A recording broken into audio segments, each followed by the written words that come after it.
Okay, and we're going to speak a little bit on the police officer and his participation with Ku Klux Klan regalia, memorabilia, uh, what exactly is going on at the Muskegon Police Department.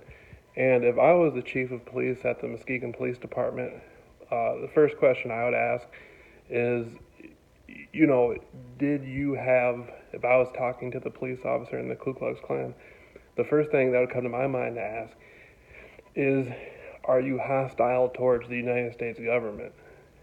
Are you with a group that plans on taking up arms against the government at some times? Are you with a group that's trying to seize power within the city, not just militarily, but politically? Uh, I know when you go into the armed forces, which my father was in the Marine Corps, my mother was in the Air Force and the Army, my grandfather was in the Air Force. I have other uncles who are in the Air Force. I have a nephew in the Marines. I have a lot of different family members in the military, and I'm familiar that through the process of going into the military, they ask you, are you part of an organization that plans on taking arms against the government? You know, are you, is that something are you affiliated with some sort of group like that? And so the Ku Klux Klan, if this man is actually a card-carrying member of the Ku Klux Klan, or he's in some sort of neo-Klan group, which the old Klan I don't feel is around as they once were 50 years ago, but they're still there, but they're not, the organization, it doesn't function the same way it used to 50 years ago. But anyhow, I think asking this police officer, what is the mindset of the group? What is the intentions of the group? If, from what I'm looking at, he'll probably come across as saying these are just collector's items, you know. But you can tell by looking at the scenario if that's actually true, that these things were in his home and a man witnessed it. Uh, you can obviously see that he had some sort of um, loyalty to that mindset. There was something there that drew him in, and he wanted to participate. And so, having in the Confederate flag, the Confederate flag, the Confederate flag really interests me because I see a lot of people in Michigan, a lot of younger white guys, and they have the Confederate flag, and but their family is not from the South. They're not from the South. And I always wondered what draws them to the Confederate flag so much. The Union, if they're from Michigan, they grew up in Michigan, their family grew up in Michigan, then their family members, their ancestors, might have died in a Confederate prison. They might have got tortured and starved to death in a Confederate prison. They might have been killed fighting Confederate soldiers. And so that's the interesting thing to me is a lot of people in Michigan have the Confederate flag, and it's more to me, it's more of like a style where they have a truck and a Confederate flag or a motorcycle and a Confederate flag, but they've never lived in Mississippi.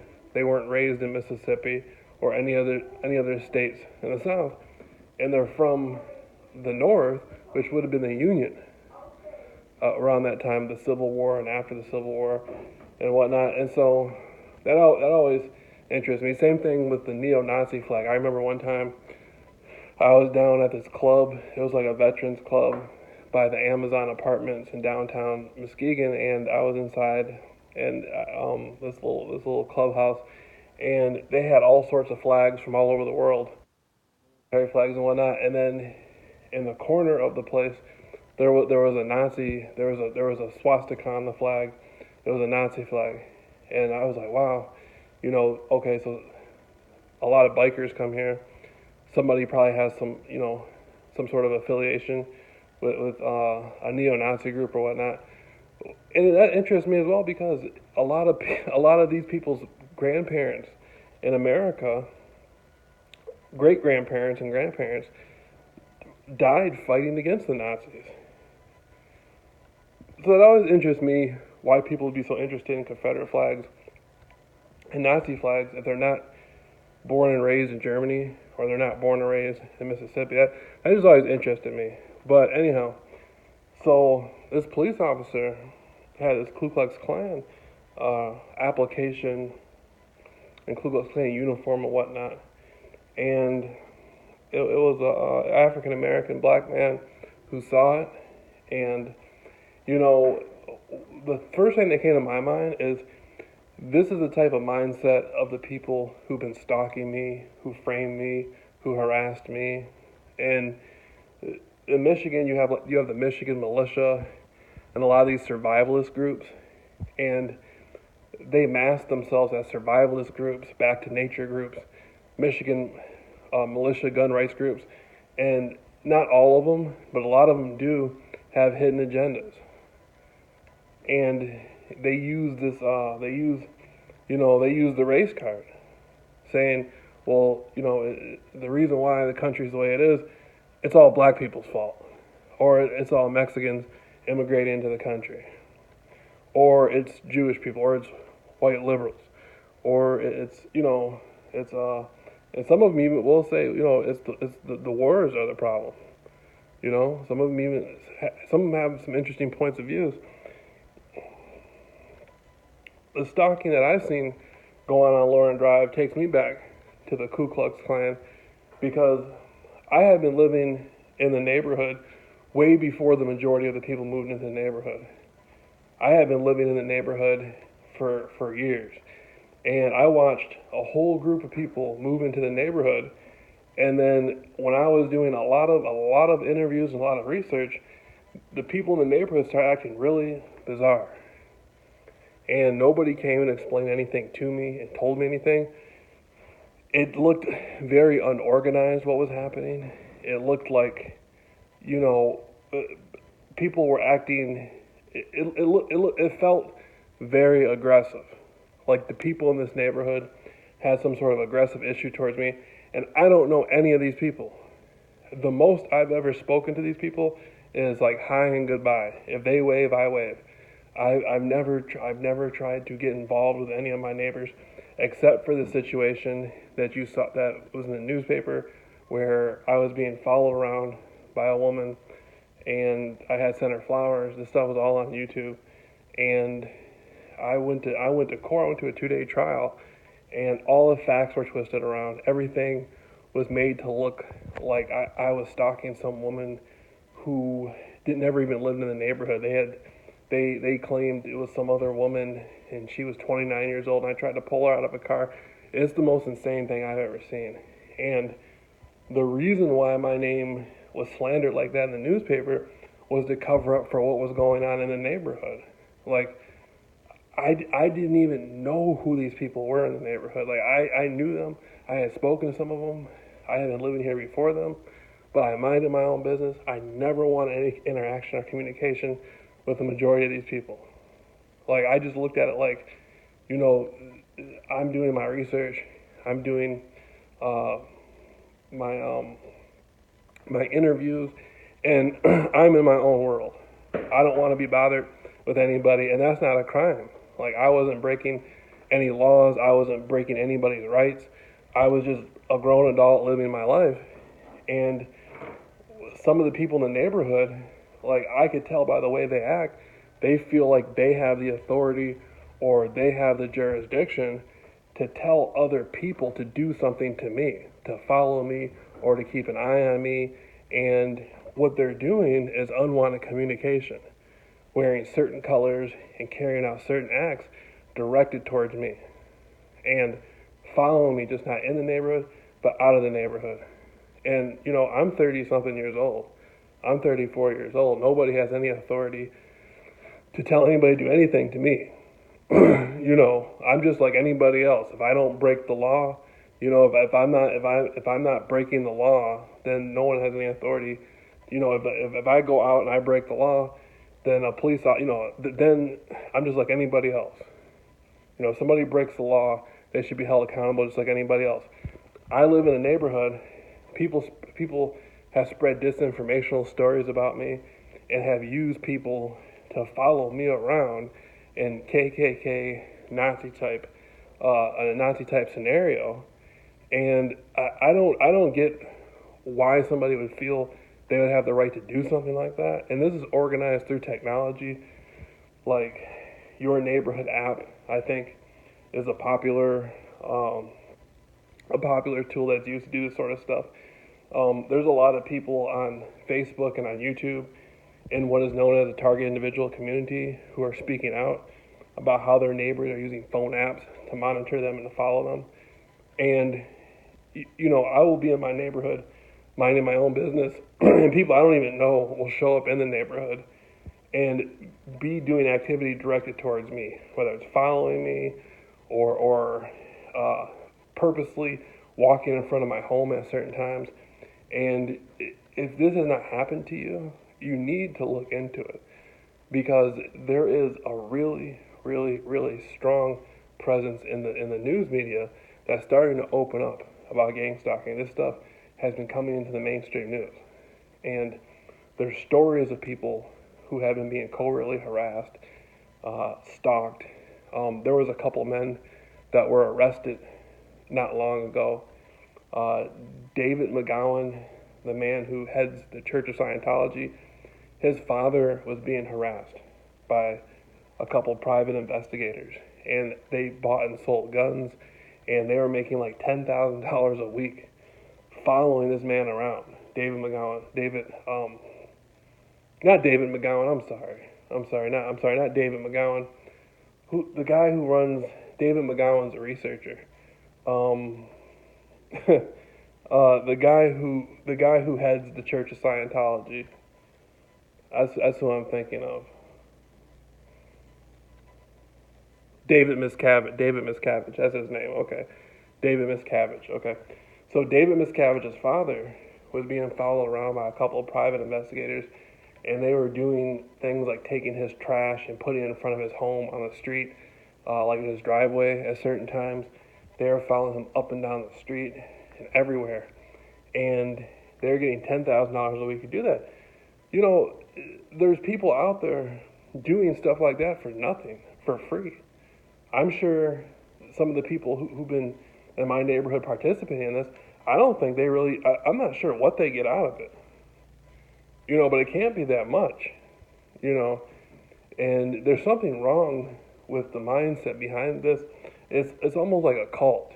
Like, we live in this area, we're going to pick who we want to follow, and we'll sit there and through group think, we'll just sit there and come up with all sorts of scenarios and come up with all sorts of reasons why we should be doing this, and that this person deserves this to happen, and then we have the authority to do it. That's a cult.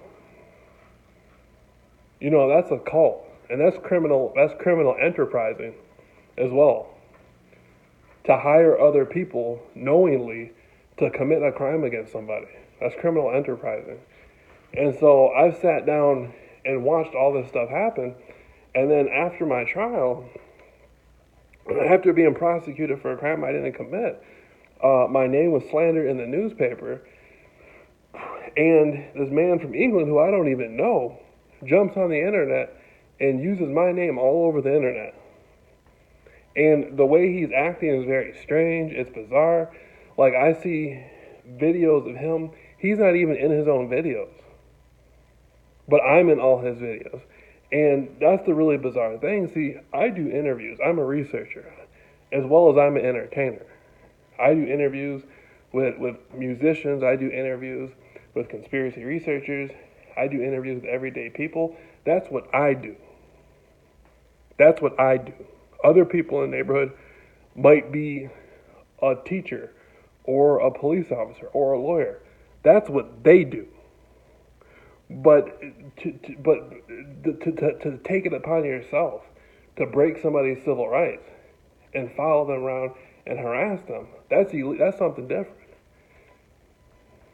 I don't concern myself with what other people do.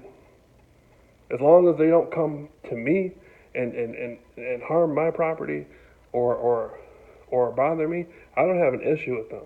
And that's what's been going on in this neighborhood is people have been allowed to break the law and commit crimes, you know, and then sit there and go on with their life while my name's being destroyed in the newspaper with all the facts twisted around. With some guy talking about me on social media 24/7, with people running around telling people all sorts of stories about me that aren't true, paying people to follow me.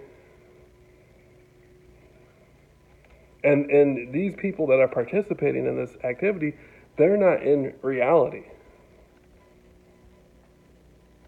If they were in if they were in reality, they wouldn't be doing what they're doing. The definition of insanity is doing the same activity over and over again, expecting different results.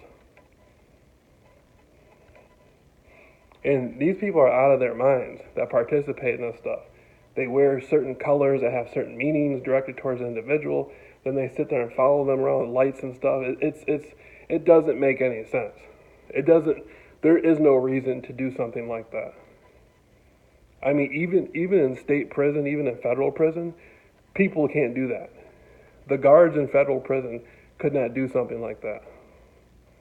Even in state prison, they couldn't treat a convict like that on the yard and sit there and follow them around with lights. It just wouldn't happen. They would not be able to authorize that to happen to somebody in prison. You know, so they do stuff like this covertly in society, and that's what's happened to my name.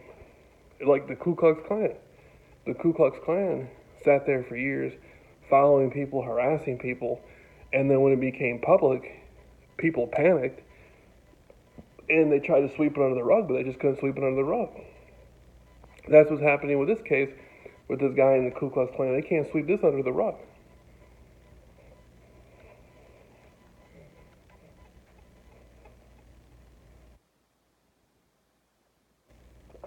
They can't sweep it under the rug.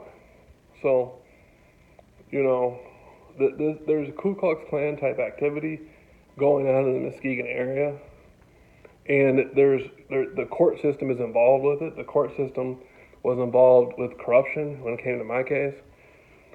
The police officers were involved with it.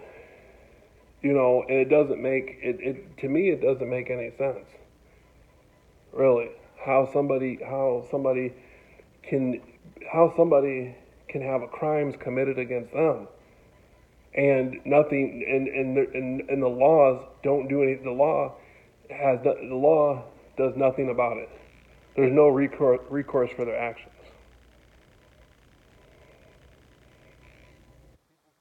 There and commit crimes, following people around, paying people to follow people around, making unwanted contact, which is stalking, physically following the people, stalking the people, creating intimidation scenarios. And these people are not held accountable by the law. It's not that there's no laws against it. Nobody's enforcing these laws. The police aren't there's no criminal investigator who steps forward and says, you know what, this is illegal. This cannot be happening. You know, that's the problem. Is it's not that there's not laws, nobody's enforcing the laws. And so I went to court, and they wrote an article about me, and they said, like, there's a group of citizens around the country who believe in mind control and all this stuff.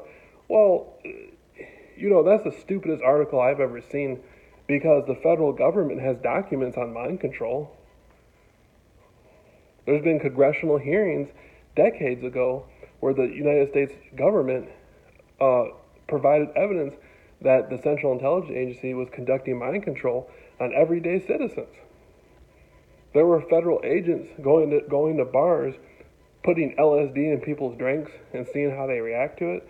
They were following people around. They were using directed energy type weapons on individuals, radiation experiments.